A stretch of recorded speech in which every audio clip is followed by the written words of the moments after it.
vénétier. Ce qui n'est pas tout à fait passionnant chez Michel, c'est qu'il a été ingénieur, chercheur à l'INRAE, et il a quantifié, mesuré la forêt pendant des années, et en même temps, il est aujourd'hui à la retraite, expert auprès du ministère de l'Agriculture, mais il est aussi militant.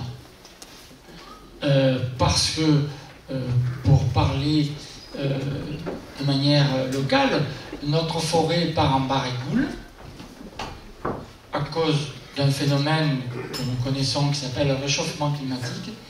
Et Michel, là, est clairement militant. Il veut montrer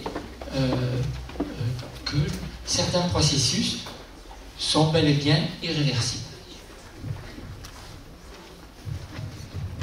Merci. Alors, j'ai essayé de ne pas vous démoraliser, mais enfin, en traversant le massif des morts pour venir jusqu'ici, je me suis rendu compte quand même que ce que je vais vous montrer, c'est pas tout à fait du rêve, c'est pas exagéré, mais ceci dit, après avoir présenté ce qui ne va pas, je présente aussi des solutions, et c'est pour ça que mon exposé s'intitule « Risques et solutions ». Parce qu'on peut faire des choses, ça ne va pas résoudre tous les problèmes, mais ça peut fortement atténuer et aider. Donc, on va commencer sur le changement climatique. Voilà. Alors, le changement climatique, d'habitude, les gens, ils parlent toujours, on entend parler 1,5 degré, 2 degrés de plus ou de moins sur la température. Bon, ça, c'est la moyenne.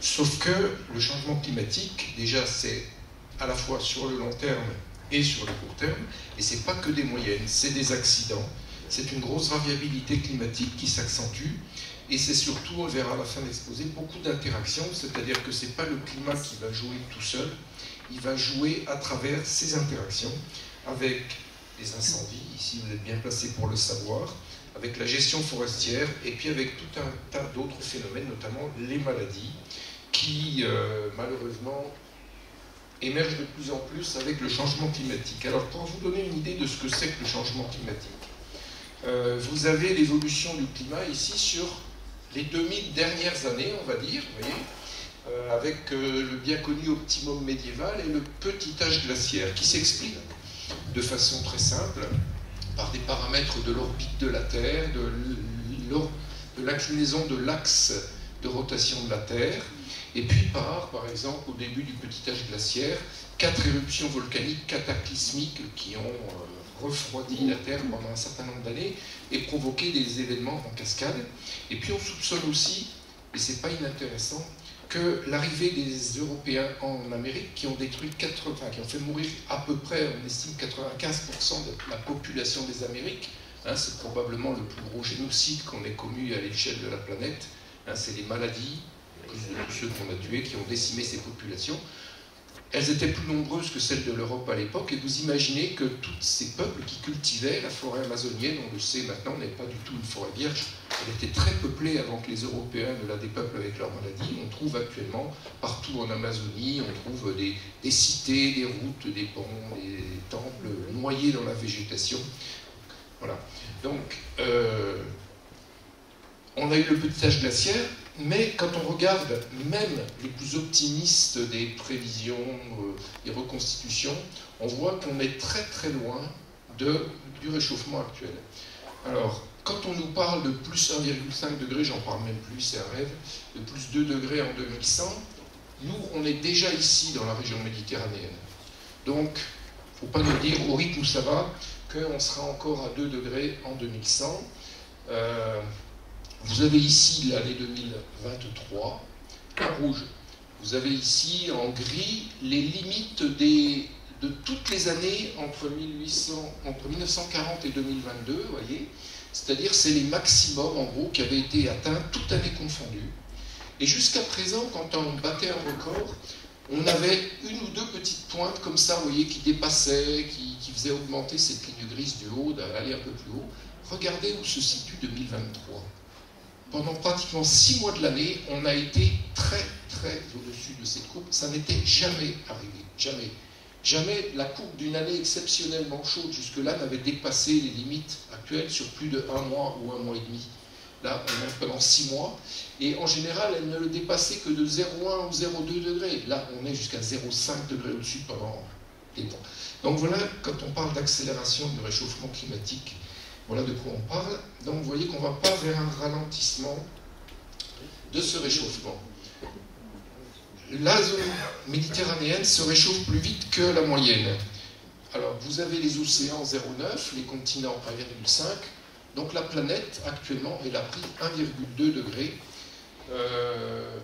Mais en Europe, on est à plus 2 degrés parce qu'il y a les régions polaires qui se réchauffent beaucoup plus vite. Vous voyez, l'Arctique 4 degrés, l'Antarctique 2,5 degrés. Et comme il y a une partie de l'Europe du Nord qui est dans cette zone qui se réchauffe plus vite, on est à 2. En France, on est à 1,7, c'est déjà plus vite que la moyenne des continents. Et la zone méditerranéenne, 2,2 degrés. On a déjà pris 2,2 degrés ici. Voilà. Donc, pour notre région, il faut savoir qu'on est très en avance sur le reste de la planète en termes de réchauffement. Et si on prend la Provence, parce que là, c'est donc la Provence, et ça comprend en fait une partie des sites qui sont sur l'ouest des morts, vous voyez qu'au cours des dernières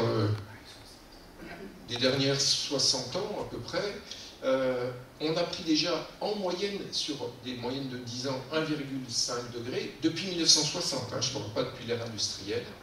On a pris 0,4 degré ici sur les 10 dernières années par rapport à cette moyenne. Et vous voyez que sur les 10 dernières années, il y en a 8 qui sont les plus chaudes jamais enregistrées, et que les 5 dernières plus chaudes sont dans les 6 dernières années. Avec ici un saut, vous voyez, pour battre des records.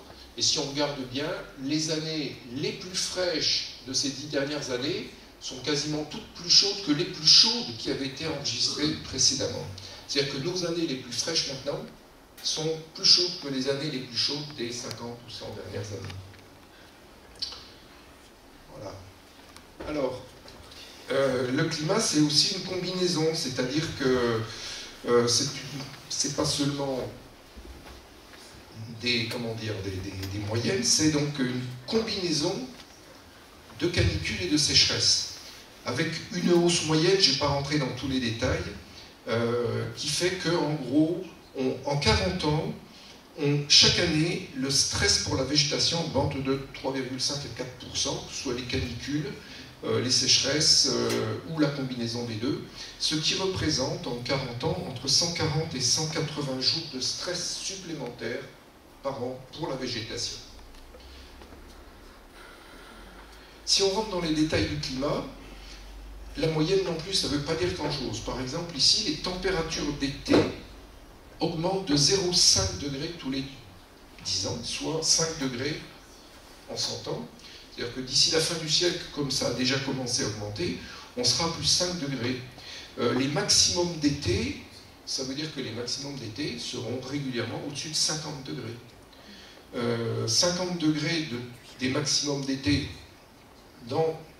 sous abri pour les stations météo, ça veut dire aussi plus 7 à 8 degrés dans les îlots de chaleur urbaine. Donc des températures de 53, 54, 55 degrés au cœur des villes. Vous imaginez que ça devient totalement invivable. Et puis les températures minimales,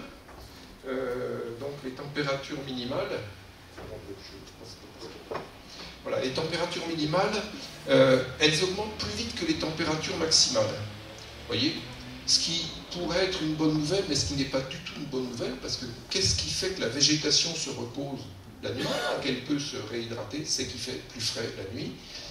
Si les températures minimales augmentent encore plus vite, ça veut dire qu'il n'y a plus de rosée, la végétation ne se repose pas la nuit, elle ne se réhydrate pas, et ça, c'est pas du tout une bonne nouvelle non plus. Donc, si vous voulez, voilà, quand on nous parle du changement climatique et de la moyenne de ce changement, il faut décomposer le climat. Alors là, on va le décomposer d'une autre façon. Ici, vous avez les cycles du climat. Quand on décompose les pluies sur une moyenne glissante sur 5 ans, c'est-à-dire on prend la moyenne sur 5 ans, puis on la fait glisser d'année en année, on se rend compte que le climat, en fait, il a des cycles très réguliers. Vous avez en haut, vous voyez, les étoiles, ce sont les cycles du maximum, et en bas, les minimums. Et puis il y a des périodes plus faibles, plus fortes dans ces cycles, donc ça fait des petites bosses, des petits creux, plus ou moins. Mais globalement, voilà, on a ce cycle, il est en fait sur 8 ans. Donc il y a un climat qui a comme ça un cycle de 8 ans. Et ce cycle, il est régulier depuis un siècle et demi. Donc on a relativement peu de chances pour que ce cycle s'arrête. Or, et ça se confirme, hein, si on regarde où on en est, effectivement, les années 2020, 21, 22, 23, 24 sont dans le creux d'un de ces cycles, il est donc tout à fait logique. Voilà, merci. D'accord. C'est bien le point, voilà. Vous voyez, ici, on est la période actuelle, et vous voyez que ça correspond parfaitement à ce cycle. Ça veut dire que ça peut un peu remonter, mais que ça ne manquera pas de redescendre derrière. Et si vous regardez la tendance, eh bien la tendance, c'est quand même depuis maintenant, depuis plus de 50 ans, depuis 60 ans, c'est une tendance à la fois les maximums qui diminuent, les moyennes, les minimums qui diminuent, c'est-à-dire que de toute façon, il pleut de moins en moins. Et ça se confirme quand on passe sur un cycle plus long. Ici, on fait glisser sur 30 ans. Vous savez, les moyennes du climat, on dit toujours la moyenne trentenaire. Le climat normal, c'est la moyenne sur 30 ans. Donc j'ai fait ici une moyenne sur 30 ans. Vous voyez, c'est exactement pareil. Il y a les cycles. Alors il y a des cycles qui durent 20 ans, c'est les grosses bosses. Et puis il y a le cycle de 8 ans qu'on a vu dans les 5 ans qui revient. Lui, il est systématique et ça fait les petites bosses intermédiaires où ça élargit les pics. Et quand on projette ce cycle dans l'avenir, on voit que d'abord, vous voyez exactement pareil, il y a une descente vertigineuse. Et puis, on est dans le creux actuel, ce qui était prévu. Et là, on est censé avoir une petite bosse, donc un rebond du climat un peu avant 2030, avant que ça retombe. Donc, ça ne va pas tellement dans la bonne direction. L'avenir nous le dira. Mais dans la mesure où un cycle est constant depuis 150 ans, il y a peu de chances pour qu'il arrête, parce que c'est lié à des cycles océaniques, c'est El Niño, c'est l'oscillation nord-atlantique, qui pour l'instant n'ont pas trop changé. Alors, dans notre région, depuis 1960, il y a une baisse sur les départements côtiers, on le constate ici. Pas trop de tendance dans l'arrière-pays, mais une baisse sensible en hiver et en été. Et en été, c'est là que ça fait mal, puisqu'il pleut de moins en moins en été. Il n'y a pas de tendance en automne et au printemps, mais il y a une baisse sensible du nombre de jours de pluie et plus d'extrêmes. C'est-à-dire que si la pluie même se maintient, elle va tomber en beaucoup moins de temps, c'est-à-dire les pluies plus fortes, qui vont ruisseler, donc qui ne vont pas pénétrer dans le sol, qui vont provoquer de l'érosion. Et puis, entre deux pluies, il va se passer beaucoup plus de temps, ce qui n'est pas bon pour la végétation non plus. Et donc, il y a une multiplication et une répétition des années très sèches également, c'est-à-dire que même dans les endroits où il n'y avait jusqu'à présent pas de grosses sécheresses, elles se produisent, et puis il y a une époque où exceptionnellement, tous les 20-30 ans, enfin dans notre région, il y avait une sécheresse très forte, sauf qu'au lieu d'avoir une ou deux sécheresses d'affilée très fortes, maintenant on a couramment des cycles de 3, 4, 5 années très sèches. Ça s'est marqué par ces creux, vous voyez, qui sont de plus en plus bas dans la tendance. Donc, le climat de la Provence qui nous attend à la fin du siècle, c'est celui du sud de l'Andalousie. Donc je vous ai mis ici un paysage du sud de l'Andalousie. Et puis, les années les plus chaudes de cette époque, avec des températures au-dessus de 50 degrés et plusieurs années sèches, avec des pluies de 300 mm, c'est la tendance vers laquelle on va, c'est le climat de Ouarzazate, au Maroc. Voilà, donc je ne veux pas vous décourager parce que j'espère que d'ici là, on aura trouvé des solutions. Et c'est pour vous dire que, voilà. Alors, le déficit en eau dans le sol sur 30 ans, bon, plus c'est rouge et moins il y a d'eau dans le sol. Donc, vous voyez que notre région, et ce n'est pas une surprise, est la région la plus touchée par le déficit en eau du sol, lié à ces changements non seulement de quantité de pluie, mais de régime de pluie. Alors, ça, c'est le constat sur le climat. Maintenant, quelles conséquences ça va avoir? Ça va avoir de la conséquence sur la santé des végétaux, leur productivité, la reproduction, etc. Donc, on va voir tout ça rapidement, bien sûr, les choses l'une après l'autre. Ici, vous avez les principales espèces de la forêt méditerranéenne française, les 4 espèces qui occupent à L4 80% de la surface de la forêt méditerranéenne française. Et vous avez ici le niveau de défoliation. Donc c'est des données qui datent de 2019, c'est récent, et c'était pourtant avant les grandes sécheresses de 2020, 2021, 2022, 2023 qui n'ont pas dû arranger les choses. Et vous avez donc en vert En gros, enfin en bleu, les arbres qui se portent parfaitement bien. Vous avez en vert les arbres qui se portent moyennement bien, puisqu'ils ont entre 20 et 40% de déficit foliaire, ce qui est déjà pas négligeable. Et puis ensuite, vous avez les arbres stressés, en mauvaise santé et en état critique. Vous regardez mauvaise santé, état critique, pour chêne blanc, chêne vert par exemple, même pour le pin sylvestre et le pin d'Alep, ça représente quand même une majorité de ces arbres. Et j'ai rajouté ici la défoliation du chêne liège en fonction du nombre de mois secs par an. Et on voit que la majorité des chênes lièges dans la région se situe aussi autour de 40% de niveau de défoliation. Et en fait, ce qu'on constate, c'est que les gens sont tellement habitués à voir des arbres défoliés, des arbres qui se portent mal, que quand il y a un arbre à qui il manque 40%, les gens disent « Ah, mais il est normal cet arbre-là ». Et ça, je le vois tous les jours quand on va en forêt avec du public. Les gens, ils regardent la forêt, ils disent « Non, elle va bien cette forêt ». Et nous qui mesurons l'état de la forêt avec des points, des fois depuis 30 ans, où on mesure de façon très précise, avec des protocoles très précis, on dit non, il leur manque 40-50% de surface foliaire. Ah d'accord, ok, voilà. Mais les gens les considèrent comme des arbres en bonne santé parce qu'il y en a plus, très peu, en tout cas, qui se portent bien. Donc ça se traduit à la fois par des défoliations et des mortalités. Donc ici, vous avez le peuplement de pins sylvestres qui sont morts dans la région d'Assingbaume. Vous avez les chênes blancs. Le chêne blanc, c'est une des espèces les plus défoliées, c'est le chêne pubescent. Il est en moyenne sur la région 62% de niveau de défoliation. 62%, c'est énorme. Voilà. Et puis vous avez aussi des dépérissements dans les garrigues, c'est-à-dire que même les plantes des garrigues qui sont supposées être parmi les plus résistantes, elles souffrent énormément. Ces dépérissements, ce n'est pas un cas spécifique à notre zone méditerranéenne. Les dépérissements ont été multipliés par 5 en 50 ans sur l'échelle de la planète, sur tous les continents, tous les climats. Et ici, vous avez par exemple, voilà, par 5 ans, même en 25 ans, ce sont les cas de dépérissement rapportés dans la littérature scientifique. Et vous voyez, ça c'est en 2015, et je pense que depuis, ça a encore beaucoup augmenté. Avec ici, comme aux USA, un beau coup de chaud qui a tué de l'ordre de 15 millions d'hectares. 15 millions d'hectares, c'est la surface de la forêt française, juste sur cette région des États-Unis. Vous avez le cas au Canada, des épidémies d'insectes, eux aussi liés au changement climatique, puisque le froid ne tue plus ces insectes en hiver, donc comme ils ont une croissance exponentielle, ils se multiplient par milliards.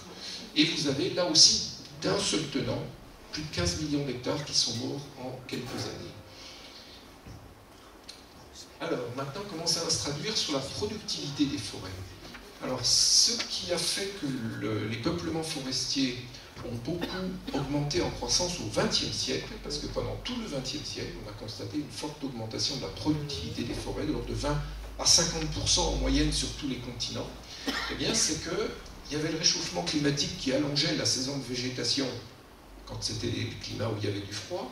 Et puis vous aviez la hausse du CO2, et le CO2 pour les plantes, c'est de l'engrais. C'est de ça qu'ils se nourrissent. Et puis vous avez les pollutions azotées dans toutes les zones industrialisées. L'azote pour nous c'est du poison, pour les plantes c'est de la nourriture. Donc cette pollution humaine était une bénédiction pour la végétation. Et puis vous aviez le fait qu'on a, au moins dans nos pays à nous, mieux géré les forêts, on les a protégées, elles se sont densifiées et ça allait mieux. Sauf qu'au bout d'un moment, eh bien, le réchauffement climatique, c'est plus seulement une saison de végétation qui s'allonge, c'est des stress qui font que les arbres subissent des canicules, des sécheresses. Il y a beaucoup d'attaques de parasites, il y a des pollutions de l'air qui deviennent très toxiques, comme l'ozone, par exemple, et puis vous avez des pertes de biodiversité, on reviendra dessus tout à l'heure. Et donc, on a constaté, donc ici c'est sur la région, vous avez une espèce comme le pin sylvestre, qui est une espèce qui est en limite inférieure de son aire, et donc qui était déjà un peu en difficulté, et vous voyez que de tout le XXe siècle, et maintenant ça s'effondre, il a souffert, et le pin d'Alep, qui lui est un méditerranéen qui est plutôt à la limite supérieure de son aire, c'est-à-dire qui souffrait plutôt du froid, qui a bien bénéficié du XXe siècle, sauf qu'actuellement, il s'effondre lui aussi. Au niveau des forêts françaises dans leur ensemble, on a perdu 10% de la productivité des forêts françaises en disant toutes forêts confondues. Ce qui est assez énorme. Il y a des effets différés des événements extrêmes, parce qu'il n'y a pas que le réchauffement. Quand les arbres souffrent, vous avez ici un bon exemple, en fait ils vont faire c'est une des choses sur lesquelles j'ai beaucoup travaillé, ils vont faire moins de branches. Vous avez le nombre de branches, vous voyez, qui diminue fortement. Vous pouvez avoir jusqu'à 60% de branches en moins formées pendant plusieurs années, s'il y a plusieurs années de stress. Puis un arbre qui n'a pas beaucoup de branches, ben c'est un arbre qui ne pourra pas faire beaucoup de feuilles. C'est-à-dire que même quand le climat redevient normal, il n'arrive pas à grandir en dehors du fait qu'il a perdu beaucoup de réserves, etc. Il est fatigué, c'est aussi parce qu'il n'a simplement pas assez de branches pour faire des feuilles. Et donc pour faire de la photosynthèse. Et vous avez ici l'impact d'événements violents. Ça, c'est la sécheresse 2003-2007. Ça, c'est la sécheresse 2015-2022. Et vous voyez à quel point ça peut totalement plomber la productivité de la forêt. Et vous avez vu les courbes qui s'effondrent à la fin du siècle. Donc ça, c'est des prédictions d'après les modèles, mais on voit que certaines espèces, et on va le voir ici, vont disparaître de nos paysages. Donc là, c'est un modèle de végétation basé sur le bilan hydrique de la zone méditerranéenne, qui comprend à la fois les températures, la pluie, etc. Vous avez en bleu et en vert, c'est la région, donc c'est l'ouest de la Provence. Vous avez ici le massif de la Sainte-Baume, vous avez ici le Luberon, vous voyez, là c'est les Tempères, Marseille. Et donc vous avez, dans les temps chauds, c'est la faible productivité, dans les temps verts, c'est plutôt bonne productivité. Et vous avez en vert le plus foncé, l'aire du pin sylvestre, qui est ici, vous voyez, sur les crêtes de ces différentes montagnes. Alors on projette le climat avec plus de degrés, c'est-à-dire qu'on y est déjà quasiment. Et vous voyez que eh bien, les zones de forte productivité, il n'y en a plus, quasiment, et que l'aire du pin sylvestre a disparu. Donc, bien avant la fin du siècle, le pin sylvestre aura disparu de nos régions, de notre région en tout cas. En termes de reproduction, vous avez ici l'effet d'une sécheresse sur la reproduction en un résineux. Donc là, c'est le pin d'Alep, mais ça a été vérifié sur pas mal d'autres espèces. Vous voyez qu'il va faire beaucoup moins de cônes, très peu, pendant des années. Ici, c'est l'effet du gel de 2012, parce que paradoxalement, on va revenir dessus, mais plus il fait chaud, plus les risques de gel augmentent, puisque les arbres ne se mettent plus au repos l'hiver, vous savez bien avec les arbres fruitiers, et c'est vrai pour les arbres forestiers, pour toutes les plantes forestières, qui subissent de plus en plus de gros dégâts. Il suffit qu'il y ait 2 jours de gel un peu intense, à la fin janvier ou au mois de février, alors qu'il a fait très chaud jusque-là, et on a des gros dégâts qui vont se traduire sur la reproduction et pas que. Et comme il y a beaucoup d'espèces touchées, ça veut dire que les arbres particulièrement, ils vont avoir des dégâts sur leur floraison, donc ils ne vont pas nourrir les pollinisateurs. Les pollinisateurs eux-mêmes sont très touchés par les sécheresses, hein. Par exemple, beaucoup d'abeilles sauvages souffrent du manque d'eau, et donc on a beaucoup de pertes de reproduction chez toutes les espèces, que ce soit les glands chez les chênes, que ce soit les cônes chez les résineux, mais toutes les espèces aussi, et donc toute la nourriture pour les oiseaux granivores et frugivores. Alors par exemple, pendant le gel de 2012, nous, on avait constaté une baisse de 60 à 85% de la floraison-fructification de la plupart des plantes du sous-bois dans les zones qui avaient été touchées par ce coup de gel. Et donc, ça veut dire que les animaux qui se nourrissent de ces fruits et de ces graines, eh bien, n'ont pas eu grand-chose à manger. Donc l'année d'après, ils n'étaient pas là. Les pollinisateurs étant absents, ils ne pollinisaient pas. Donc, il y avait des fleurs, mais qui n'étaient pas assez pollinisées pour donner des graines, etc. Vous voyez, c'est une espèce de cercle vicieux. Alors la phénologie, vous savez, c'est le cycle de végétation. Donc c'est à quel moment se développent les feuilles au printemps, à quel moment ça fleurit, à quel moment les fruits sont mûrs. Et vous avez ici 2 beaux exemples. Vous avez des pins début février 2012 qui sont déjà en pleine croissance avec les bourgeons qui vont donner les futures fleurs qui sont déjà en train d'éclater. Et derrière, ce que vous voyez en blanc, c'est la neige.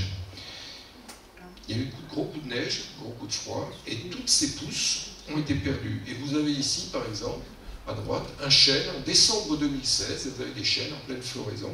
Évidemment, toutes ces fleurs qui sont liées au fait qu'il a fait très sec, donc les arbres ont perdu, ils ont beaucoup souffert en été, puis comme il faisait très chaud longtemps en automne, ils se sont dit « Ah bah tiens, c'est le printemps », et puis ils se sont mis à fleurir. Et donc évidemment, ces floraisons n'ont servi strictement à rien. Et ça se traduit donc ici, vous le voyez, par des dégâts sur les branches, ces branches qui étaient en pleine croissance, là, avec les pousses en pleine sève, avec déjà des pousses actives, elles ont été détruites par le gel. Et celles qui n'ont pas été tuées, c'est des champignons qui se sont mis sur les zones lésées pour les achever. Bien sûr, Plus chaud, plus sec, ça veut dire aussi plus d'incendies. En particulier dans la zone méditerranéenne, mais pas que. Donc des feux plus fréquents, plus violents, plus précoces, et aussi des feux dans des endroits où ils ne se produisaient pas auparavant.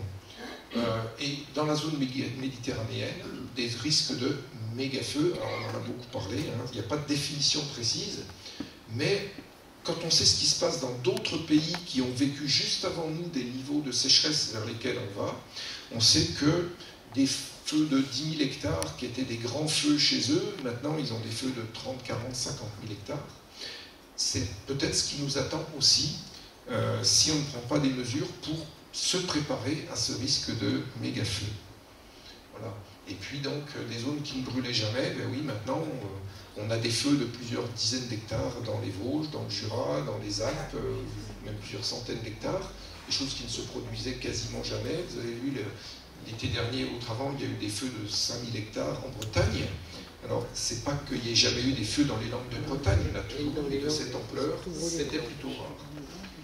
Et puis il y a l'interaction entre les feux et les sécheresses. Ça, c'est le massif des morts. C'est après le feu de 2007, on est en 2008. Il y a eu 5 années de sécheresse d'affilée. Il y a les chaînes n'ont pas repris. Et vous voyez encore actuellement donc, que sur certains feux, il y a eu ces années précédentes, eh bien, le fait que les... Donc, je vais revenir un petit peu derrière là-dessus. Le fait qu'il y ait une combinaison feu-sécheresse va très fortement augmenter les dégâts et des feux et des sécheresses. Au niveau de la biodiversité, vous avez ici, on a un réseau d'inventaire de plusieurs centaines de placettes dans lequel on a fait des inventaires extrêmement précis jusqu'à la moindre plantule de tout ce qu'on y trouvait, de la structure de végétation, etc. Puis on les a suivis de 10 ans en 10 ans. Et donc ici, vous avez le résultat entre 98 et 2008, donc en 10 ans. Et vous voyez que ici, les plantes qui ont besoin de plus d'eau et de sécheresse, donc d'eau et d'humidité, pardon, et de fraîcheur, ce qu'on appelle les plantes mésophiles, elles ont énormément perdu. Et en présence, c'est-à-dire en nombre d'individus, et en recouvrement, c'est-à-dire l'ampleur de ces individus. Et puis par contre, les plantes qui aiment la chaleur et la sécheresse, elles ont beaucoup gagné.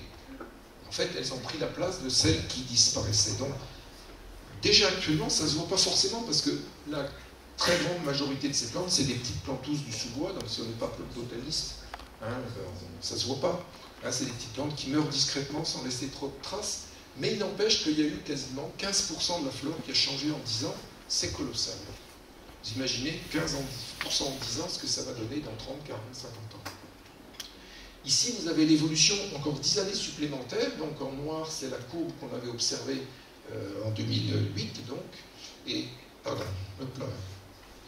Et vous voyez que ça l'a encore accentué. Donc ça veut dire qu'on a encore plus perdu de plantes mésophiles, mais aussi, et ça c'est nouveau, qu'on a aussi perdu dans les zones les plus chaudes et sèches, qui sont rouges, parce que le climat devient tellement dur dans les zones les plus chaudes et sèches. Hein, je vous rappelle qu'il a fait 46 degrés en Occitanie il y a 2 ans. Avec une sécheresse, même les plantes des milieux secs, ici, en fait, ils souffrent du dépassement d'une limite pour laquelle ils ne sont pas faits. C'est le climat de l'Occitanie. C'est pas le climat de l'Occitanie, maintenant, c'est le climat de l'Andalousie. Et les plantes de chez nous ne sont pas faites pour le climat de l'Andalousie. Donc on constate que les zones les plus chaudes et sèches commencent elles aussi à souffrir de gros dépérissements. Alors un petit tour sur la biodiversité, parce que on parle beaucoup de la biodiversité visible. Hein, les gens, quand ils parlent de biodiversité, ils vont penser l'ours, le loup, les gros chênes, ils vont penser aux lynx, ils vont penser aux aigles, ils vont penser aux arbres dans la forêt. Or, 99,9% de la biodiversité, elle n'est pas dans ce qu'on voit, elle est dans le sol. Dans un gramme d'humus forestier, vous pouvez avoir jusqu'à 1 milliard de bactéries et 4000 espèces. Un gramme, c'est une petite cuillère à café. Donc dans une cuillère à café, vous avez jusqu'à 4000 espèces de bactéries, alors qu'il y a 5000 espèces de mammifères sur toute la Terre. Vous voyez, pour vous donner un ordre de grandeur, d'échelle. Vous avez jusqu'à 1 million de champignons, jusqu'à 2000 espèces. Vous avez 10 000 à 1 million de protozoaires et d'algues. Et vous avez entre 100 et 1000 individus d'invertébrés pour des dizaines d'espèces. Donc vous voyez, dans un gramme, dans une petite cuillère à café, vous imaginez ce que ça représente. quelques chiffres astronomiques pour vous montrer ce que ça représente. Sur 1 mètre carré, ça fait jusqu'à 100 000 milliards de bactéries, c'est-à-dire plus que tous les poissons du globe. Un chapelet de bactéries avec les bactéries d'un hectare de sol riche, ça permet de faire entre 25 et 50 fois l'aller-retour Terre-Lune. C'est-à-dire vous faites un petit collier là en mettant bout à bout toutes les bactéries que vous avez dans un mètre carré, dans un hectare de sol, vous pouvez faire plein de fois l'aller-retour entre la Terre et la Lune. Et puis je ne parle pas des champignons, voilà, vous pouvez faire jusqu'à 6 fois le tour de la Terre en mettant bout à bout les filaments de champignons que vous avez sur quelques centaines de mètres carrés, etc. Et sur les sols riches, vous pouvez faire 3 fois l'aller-retour Terre-Lune avec les champignons qu'on trouve dans un hectare de sol forestier. Voilà par exemple ce que ça donne. Vous pouvez avoir 1000 espèces d'invertébrés dans 1 mètre carré d'humus forestier, c'est-à-dire que plus qu'il y a d'espèces de vertébrés sur la Terre, en Europe, pardon, pas sur la Terre, en Europe, etc. Donc je ne vais pas rentrer dans tous les détails, mais voilà, j'espère que vous avez bien compris, vous allez voir pourquoi c'est important juste après, que le sol, c'est l'élément clé de la forêt et de la biodiversité. Parce que si le sol se dégrade, la forêt ne poussera plus. Or, quand on regarde ce qui se passe, la qualité d'un sol, d'abord, c'est sa porosité, c'est-à-dire sa capacité à faire infiltrer l'eau et à la garder. La faune du sol, les vers de terre, la grosse faune, les grosses larves d'insectes, elles vont créer ce qu'on appelle la macroporosité, c'est-à-dire que ça permet à l'eau de s'infiltrer, c'est des galeries, c'est des gros trous, etc. Ensuite, vous avez la mésofaune, c'est les petits invertébrés dont je vous ai parlé. Eux, ils vont faire des réseaux beaucoup plus petits, et par exemple, on voit les vers de terre, mais les amphitréides, ce sont des micro-vers, hein, ils font entre quelques dizaines de millimètres et quelques millimètres. Il peut y en avoir 100 000 dans 1 mètre carré. Et eux, ils vont décupler le réseau et le distribuer dans tout le sol. Et puis après, vous avez la microfaune, la microporosité, comme les nématodes, hein, qui font quelques microns. Ils peuvent être 1 million sur 1 mètre carré. Et eux, cette microporosité, c'est celle qui va permettre de fixer l'eau dans le sol. C'est là que l'eau va se fixer, pour être conservée, pour être utilisée après par les plantes. Or, la sécheresse va énormément impacter. Les vers de terre, vous savez, ne travaillent pas dans un sol sec, et les autres, c'est pareil. Pour vous donner une idée, par exemple, enfin je reviendrai après, mais quand on soulevait un caillou, quand on faisait nos mesures dans les morgues, on soulevait un caillou, il en sortait 15 espèces. Il y avait 3 espèces de fourmis, il y avait des petits mille-pattes qui sortaient de partout, on voyait des petits acariens qui couraient, on voyait des gules qui couraient. Quand on a fini notre projet de recherche 5 ans après, il fallait soulever 10 cailloux pour voir une petite espèce qui sortait de sous ces cailloux, après la série de sécheresse. Et c'était plus du tout la même chose. Voilà. Et puis après, vous avez ce qu'on appelle les agrégats, c'est-à-dire que les vers de terre, on les connaît, vous voyez, ils font des turricules, mais tous ces animaux, en fait, à toutes les échelles, ils vont créer des agrégats de sol. Et ces agrégats, ils sont beaucoup plus résistants à l'érosion que le sol de base. Et ça va être ce qu'on appelle des réacteurs, ils assurent la stabilité, et ce sont des réacteurs biologiques. Et je vais vous montrer après, vous voyez, on a pris ici les agrégats biologiques, donc, qui sont à gauche, ici, et ici c'est le sol non agrégé. Et quand on fait la recherche des éléments nutritifs, le calcium, le potassium, l'azote, le carbone, le magnésium, les activités de nitrification qui sont celles qui rendent l'azote disponible pour les plantes, la biomasse bactérienne, où est-ce que c'est concentré tout ça? C'est dans les agrégats. Donc la faune du sol joue un rôle essentiel, pas que pour la porosité, mais aussi pour l'agrégation. Voilà.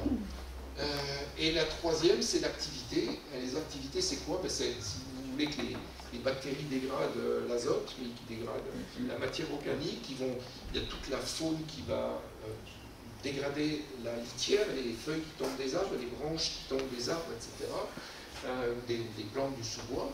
Eh bien, en général, il y a une très grande, ce qu'on appelle diversité fonctionnelle. C'est-à-dire qu'il n'y a pas une espèce de bactérie qui fait le cycle de l'azote et du carbone, il y en a des dizaines. Quand le milieu est en équilibre, s'il y en a une qui disparaît d'un coup avec une sécheresse, c'est pas grave, il y en a des autres qui vont prendre le relais. Et au fur et à mesure que les stress s'accumulent, que ce soit avec les incendies ou avec les enclins, eh bien, on a une baisse de l'activité fonctionnelle. On a une baisse des recycleurs de la matière organique.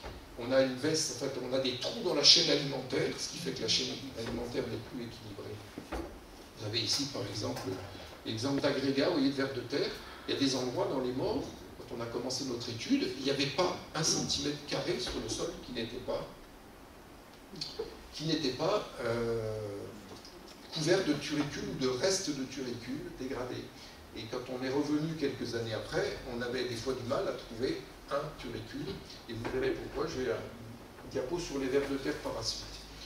Donc le danger qui se présente maintenant, c'est qu'on a vu que plus il y a de sécheresse, plus il y a d'incendie. Et il y a des répétitions de sécheresse et d'incendie. Or, ces deux facteurs ne se contentent pas de s'additionner, ils se multiplient. C'est-à-dire que l'impact d'une sécheresse est d'autant plus forte qu'il y a eu beaucoup d'incendies dans le passé, et l'impact d'un incendie est beaucoup plus fort quand il y a eu des sécheresses répétées juste avant ou juste après. Et ça joue sur toutes les composantes de l'écosystème.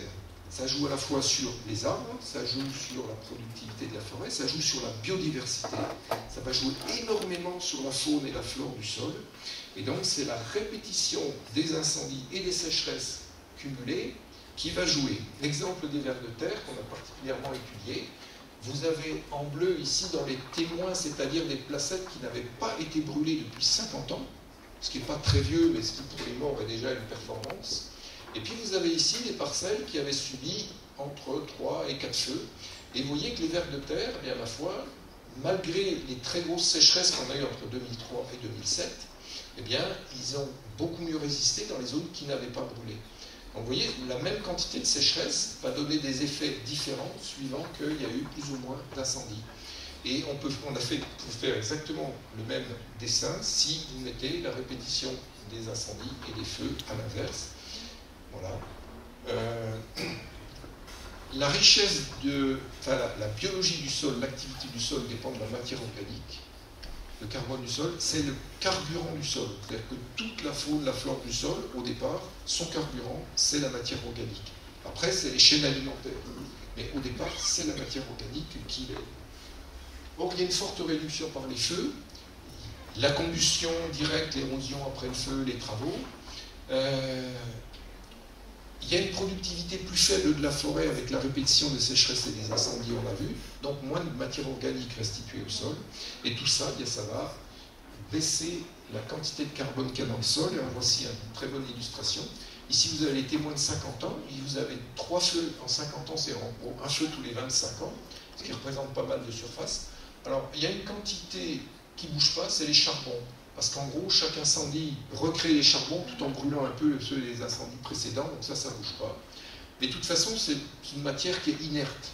Hein, donc en gros, la faune, la flore du sol ne l'utilise pas.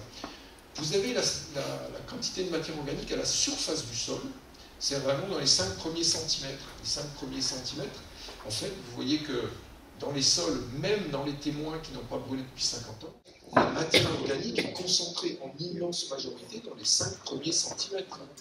Donc si c'est concentré dans les 5 premiers centimètres, vous imaginez, avec les incendies et l'érosion qui peut suivre, qu'une grosse partie de cette matière organique peut dégager. Et en fait, ici, on a parlé tout à l'heure de la chartreuse de la Verne. Ici, c'est un site qu'on a fait à la chartreuse de la Verne, dans la vieille forêt de la Chartreuse, qui n'a pas brûlé depuis 200 ans. On le sait. On a des documents qui disent qu'au moins depuis 200 ans, ça n'a pas brûlé. Et regardez, il y a beaucoup plus de matière organique dans les 5 premiers centimètres, mais aussi et surtout, il y en a beaucoup plus derrière, en profondeur du sol. Par contre, ça veut dire aussi qu'il faut 200 ans sans feu pour que le sol retrouve un niveau de fertilité qui soit significatif. Parce qu'avec la quantité de matière organique qu'il y a ici, hein, c'est des kilos ou mètres carrés de sol, c'est pas grand-chose et ça reste des sols qui sont quand même relativement pauvres. Et pour résumer tout ça, vous avez ici l'impact de la récurrence des sécheresses et la récurrence des feux. Donc ici, si vous avez eu beaucoup de feux, vous voyez que, en fait, quand il y a des sécheresses, au départ, la végétation et la vie du sol, elle est relativement résistante. Parce que comme les feux ont sélectionné des espèces qui sont par nature résistantes au stress, elles ont tendance à résister. Mais comme il y a beaucoup moins d'espèces, on perd des espèces et on perd des fonctions. C'est-à-dire qu'il y a des fonctions qui ne sont plus assurées. et donc le milieu n'est pas résilient. Et puis, au bout de 4 sécheresses, l'écosystème s'effondre. Ici, si vous avez un milieu qui n'a pas trop brûlé, il n'est pas résistant parce qu'à chaque fois, il va perdre des espèces. Mais par contre, il perd des espèces, mais comme il y a beaucoup d'espèces et qu'il y a encore tous les groupes fonctionnels et donc toutes les fonctions qui sont assurées, il est résilient. C'est-à-dire qu'il va revenir à un niveau de productivité, d'activité. Par contre, à la 5e, il s'effondre. Et vous pouvez exactement inverser, vous mettez la récurrence des sécheresses en verticale et donc les feux en bas, et bien vous avez exactement le même schéma. Donc vous voyez, impact de la combinaison feu-sécheresse, bien plus que les feux et les sécheresses pris séparément. Et donc c'est cet effet majoritairement. Donc pour finir, un petit point sur le bilan carbone, si la forêt pousse moins, on a vu qu'en France déjà, elle a perdu 10% de productivité sur 10 ans. Dans nos régions méditerranéennes, elle a perdu plus que ça. Et donc une baisse de la fixation aérienne souterraine. Il y a même des régions actuellement en France, il y a 3 régions en France où les forêts larguent plus de carbone qu'elles n'en fixent, déjà dans plusieurs régions françaises, à cause de la baisse de productivité et de la très grosse augmentation de la mortalité, puisque dans les forêts françaises, la mortalité a augmenté de plus de 50% sur les 10 dernières années, ce qui est énorme. Voilà. Pardon. Et donc vous avez une augmentation des sources de carbone, incendie, érosion, défoliation, moins de stockage, puisque si la forêt pousse moins, elle va pousser moins vite, il y aura des moins gros arbres, donc on fera moins de bois de construction qui va être fait pour des usages durables, et on aura plus d'usages pour du feu ou de l'énergie. Et donc le rôle de la forêt dans la réduction de l'effet de serre est en train de diminuer. Alors, maintenant, qu'est-ce qu'on peut faire? En quelques minutes, vous avez ici, dans le Verdon, vous avez un dépeuplement exactement dans les mêmes conditions de milieu, de sol, d'exposition, de pente. Un peuplement qui n'avait pas été éclairci, un peuplement qui a été éclairci. Dépérissement entre 30 et 60% dans le peuplement pas éclairci. Aucun dépérissement dans le peuplement éclairci. Il n'y a pas de secret. S'il y a moins d'eau, il faut qu'il y ait moins de feuilles. Donc il faut réduire la densité de la végétation, que ce soit en éclaircissant les arbres, que ce soit en éclaircissant le sous-bois, une combinaison des deux. Le sylvopastoralisme, par exemple, est une très bonne alternative pour éclaircir les forêts, pour limiter l'effet de serre. Ensuite, il faut... ici, vous avez mis l'exemple des peuplements clairs et denses dans cette région. Vous voyez qu'avec les grosses sécheresses de 2003 à 2007, on a une grosse baisse de la productivité. Par contre, ça s'est beaucoup mieux remis dans les peuplements clairs que dans les peuplements denses, à cause de cette histoire de compétition. Les arbres qui sont plus en compétition sont plus sensibles au stress.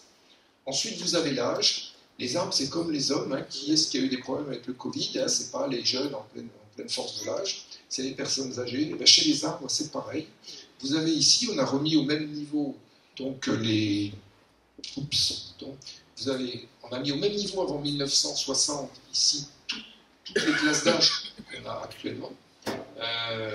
Même niveau de productivité, parce que les courbes étaient un peu décalées. Ce qu'on voit, c'est qu'avec le réchauffement climatique et l'augmentation des sécheresses, les peuplements qui sont actuellement âgés ont beaucoup perdu et ils ont eu beaucoup de mal à se remettre après cet événement. Vous voyez, ils ont plutôt perdu, alors que les jeunes, eux, sont revenus quasiment au même niveau et que leur productivité a continué à augmenter.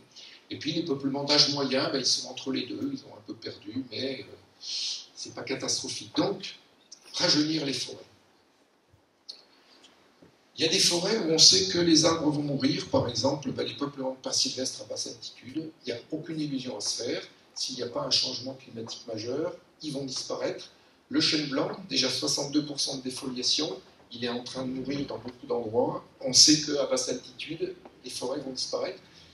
Substituer, ça veut dire, si on ne change pas d'espèce maintenant, il n'y aura plus de forêt, en tout cas plus de forêt d'arbres productifs et de taille, d'ici la fin du siècle.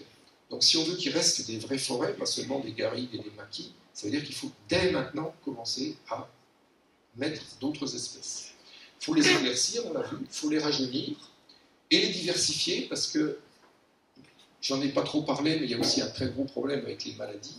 Vous avez vu au Canada ce qui s'est passé, et ça se passe ici aussi. On a des maladies d'abord qui viennent d'autres régions du monde, et puis on a des maladies qui étaient endémiques, qui tuaient un arbre par-ci par-là, qui tuaient un petit bout de branche par-ci par-là, et qui deviennent maintenant mortelles. certains champignons notamment font d'énormes dégâts alors qu'ils étaient considérés comme bénins il y a seulement quelques années. Il y a aussi, par exemple, la chenille processionnaire, dans les populations augmente de façon exponentielle et font des très gros dégâts, alors que depuis des centaines d'années, ne faisaient que des dégâts tout à fait accessoires et temporaires à la forêt. Donc voilà, il faut modifier la gestion forestière, ça ne veut pas dire qu'il faut tout rajeunir, tout éclaircir. Hein. On a besoin de forêts anciennes, on a besoin de forêts en libre évolution, on a besoin de réserves naturelles qu'on va laisser évoluer par elles-mêmes, où la sélection naturelle va se faire d'elle-même, ça c'est obligatoire, on a besoin de réseaux de ces forêts. Et quand on veut garder des forêts de production et des forêts qui couvrent le paysage, ça veut dire qu'il va falloir changer et dynamiser la gestion forestière. Et on a vu que ça permettait de beaucoup améliorer, hein, en limitant les dépérissements et en limitant beaucoup les mortalités. Voilà. En plus, ça limite le risque d'incendie, puisque si la forêt est moins dense, que le sous-bois est plus dégagé, ben ça brûlera moins facilement. Si ça brûle, ça brûlera moins fort, donc ça fera beaucoup moins de dégâts sur le sol, ça fera beaucoup moins de dégâts aux arbres. Les arbres dominants, si le feu n'est pas trop intense, ils ne vont pas mourir, ils vont pouvoir se régénérer, ils vont pouvoir refaire des feuilles. Ça va maintenir et augmenter la ressource bois d'œuvre énergie, ces forêts vont continuer à stocker du carbone alors que sinon elles vont finir par en perdre et par en libérer. Et puis en même temps, ça procure des emplois en milieu rural où on en a le plus grand besoin. Voilà, je termine là-dessus et je vous laisse devant ce dessin d'un humoriste espagnol qui résume très bien la situation de notre société actuelle.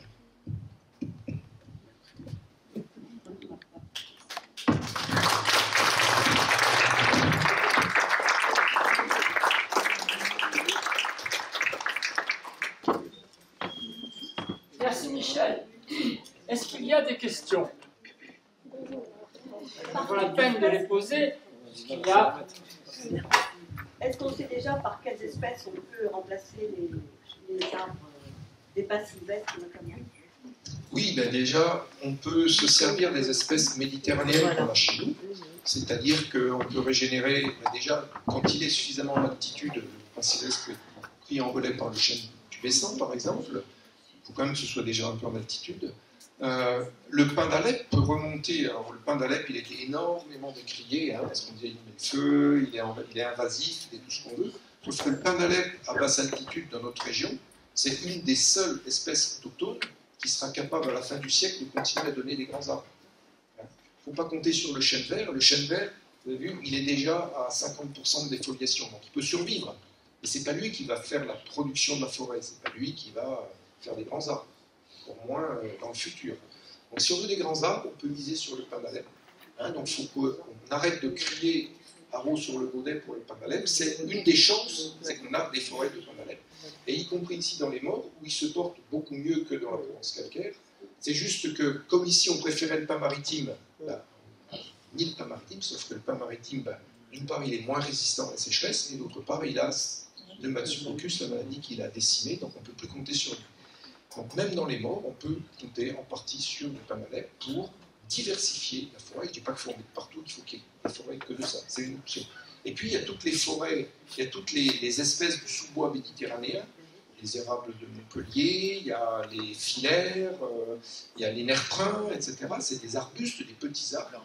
Il y a les pistachiers lentisques, par exemple, qui est une espèce qui est, quand toutes les autres espèces d'arbustes auront disparu, c'est le seul qui va rester parce que c'est un des plus résistants à la sécheresse qui existe. En plus, il y a des vertus médicinales. Je vous invite à regarder, on a publié récemment dans la forêt méditerranéenne plusieurs articles sur le pistachier lentisque, sur son écologie, sur son usage cosmétique ou médicinal. Et puis voilà, il y a d'autres espèces, on peut compter sur ces espèces d'accompagnement du sous-bois, avec le chêne vert, qui peut continuer. Le chêne liège, je pense que sur les versants sud, à basse altitude et sur les sols pas trop bons, il ne faut plus compter sur lui, il ne sera plus là. Déjà, il y a des versants entiers qui ont dépéri et ça continue. Là, je vous ai montré le chêne liège, et le département santé des forêts, actuellement, il dépasse 40% de défoliation largement. Il y a plein d'endroits où il est plutôt à 50 ou 60%, notamment sur ces versants sud à basse altitude. Donc, il ne faut plus compter sur lui. Par contre, le chêne vert peut prendre le relais et les autres espèces du maquilier de la garrigue peuvent prendre le relais, notamment tous ces arbustes méditerranéens qui résisteront très bien, et le pin d'Alep, pourquoi pas, qui peut prendre le relais également du pin maritime. Je rappelle, personnes anciennes s'en rappellent que la forêt des morts, c'était une forêt de pins maritimes, en même temps que de chênes lièges. Hein. Il y avait des chênes lièges souvent en sous-étage des pins maritimes qui étaient gémés, qui étaient une des bases de l'économie dont on faisait du bois. Et donc, remplacer le pin maritime qui a disparu par du pin d'Alep, ça n'a rien, vous voyez, de sacrilège, puisque c'était une forêt en grande partie de résineux, artificielle, certes, hein, même si le pin maritime est naturel ici, mais il avait été énormément étendu par l'homme. Donc revenir, si on veut une forêt productive et une forêt qui reste une vraie forêt, remplacer l'ancien pin maritime par du pin d'Alep, c'est pas du tout une hérésie. C'est une forêt exploitable. Et une forêt qui est exploitable. Là, il y avait une douzaine de scieries dans les morts qui sciaient le pin maritime à l'époque où c'était une activité importante. Les arbousiers aussi sont résistants. Alors bien sûr, il y a l'arbousier qui est aussi résistant. Et l'arbousier, on peut l'exploiter. L'arbousier, c'est une... avec Forêt Modèle de Provence, on a beaucoup travaillé sur l'arbousier. On fait d'excellentes choses avec l'arbouze. On fait de la liqueur, on fait de la confiture, on fait de la gelée. On fait une excellente bière. Pour ceux qui n'ont pas goûté, je vous invite à goûter la bière à l'arbouze, qui est excellente. Voilà. Donc on pourrait imaginer qu'effectivement, on exploite mieux l'arbousier. Ce serait l'occasion aussi de débroussailler dans les zones où il y en a beaucoup pour pouvoir les récolter, hein, donc en profiter pour faire des pare-feux, etc. Tout ça couplé avec du silvopastoralisme pour éviter que le maquis devienne trop dense, et donc quand il y a des incendies, ça fasse des incendies très violents et inarrêtables. Hein, parce que déjà actuellement les pompiers sont incapables d'arrêter ces grands feux quand ils sont partis dans un maquis dense. Vous imaginez encore 5 degrés de plus avec une durée de sécheresse qui fait 1 ou 2 mois de plus en été, vous n'arrêterez plus les incendies. Donc il faut éviter que la forêt brûle, il faut éviter qu'elle soit très combustible. Éviter les eucalyptus, les mimosas. Non mais les eucalyptus, de toute façon on n'en parle pas. Mais le mimosa aussi, le mimosa c'est une plaie. Alors on a travaillé aussi sur le mimosa, on peut aussi en faire, c'est une plante qui est très intéressante au niveau cosmétique, notamment, des produits intéressants, sauf que voilà, quand on aura exploité quelques dizaines d'hectares, ou centaines d'hectares de mimosa, c'est-à-dire ça ne va pas permettre d'éliminer le mimosa invasif contre lequel effectivement on peut lutter, sauf que ça a un prix, ça a un coût. C'est particulièrement inflammable. Et c'est très inflammable. Par contre, ça peut faire un très bon bois de feu, et en plus, le bois de mimosa, quand on sait le travailler, ça fait aussi un très bon bois, donc on peut faire quelque chose. Je pense qu'on en revient au constat que j'avais dressé, donc historienne déjà depuis un moment, à partir en fait de la vente des biens nationaux, privatiser les anciennes forêts communales, plus d'entretien. Oui. Plus d'entretien, d'ailleurs. On ne faisait plus de résine, donc les GMR n'avaient plus besoin de circuler en forêt. On récoltait beaucoup moins les châtaignes, donc il n'y avait pas besoin d'entretenir les sols. On ne levait plus le liège. On les vendait, les châtaignes. Oui, on les vendait, mais enfin, il y a beaucoup d'endroits où les châtaigneraies étaient quand même à l'abandon avant d'être. Et puis les chênes lièges, je veux dire, on ne levait plus le liège, donc voilà, tout ça. Et puis on ne récoltait plus non plus les bruyères pour faire les pipes. On n'allait plus récolter les petites bruyères pour faire les litières pour les animaux, ce qui était pendant une époque beaucoup d'éleveurs allaient récolter les bruyères pour faire les litières pour leurs animaux, etc. Donc en fait, voilà, c'est une forêt qui n'était plus travaillée, qui était en l'abandon. Il y a des descriptions qui sont très représentatives d'incendies qui ont lieu au début du XXe siècle, où des grands incendies qui ont fait des milliers d'hectares, et où les gens allaient combattre le feu avec des pelles, avec des balais, etc. Vous imaginez que si c'était les feux de maintenant, ils n'auraient pas été les combattre. Ça veut dire que c'était des feux qui couraient au sol dans les herbes parce que le sous-bois était nickel, dégagé. Ça faisait du feu qui circulait dans les basses strates à faible intensité et à faible intensité. Je l'ai vu dans mon enfance. Tout à fait. Il y avait une question au fond là-bas, je crois. Oui, non, mais c'était pour poursuivre justement sur la question du châtaignier dont on n'avait pas trop parlé. Voilà. Le châtaignier, ça fait partie des espèces mésophiles. Donc ça veut dire que dans les versants les plus frais, sur les sols les plus profonds, là où il y a des terrasses, il y a encore de l'avenir. Voilà. Après, quand c'est les châtaigneraies qui sont dans les milieux un peu limites, déjà ils souffrent beaucoup de la sécheresse, à moyen terme, il ne faut pas compter sur eux.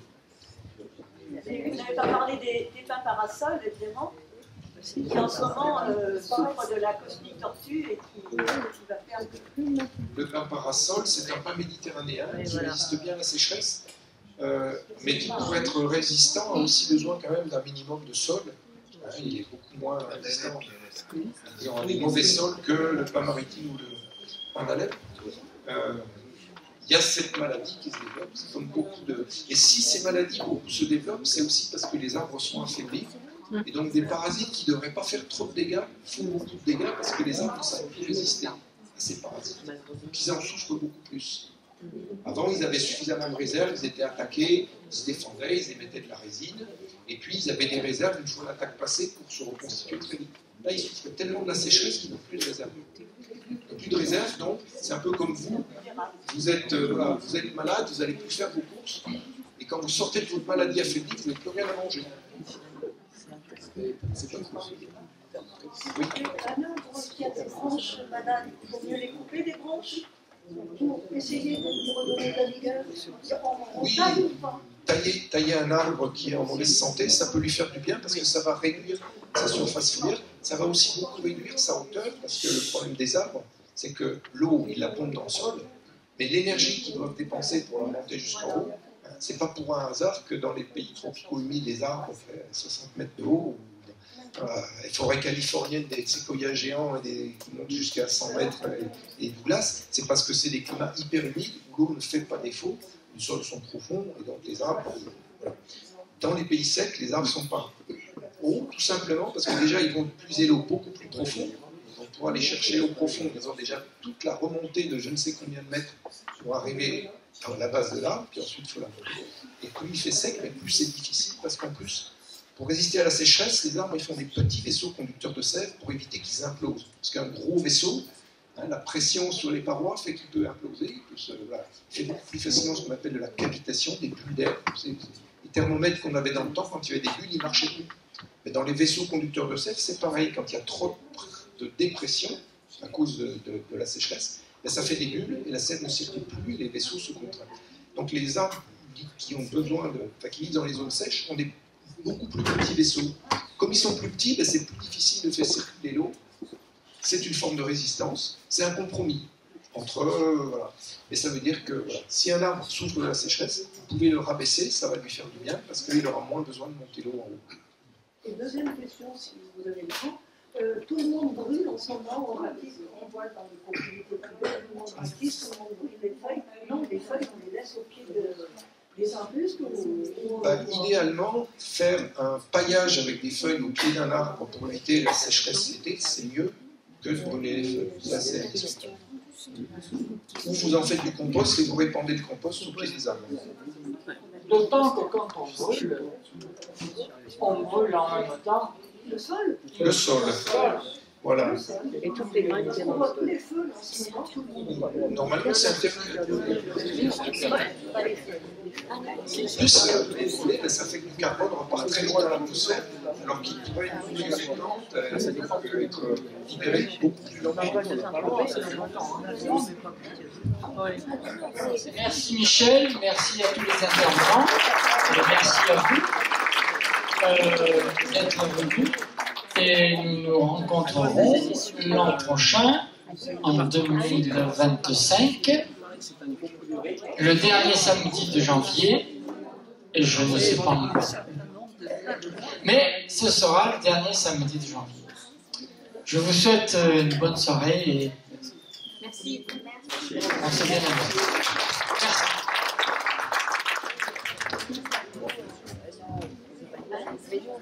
Oui.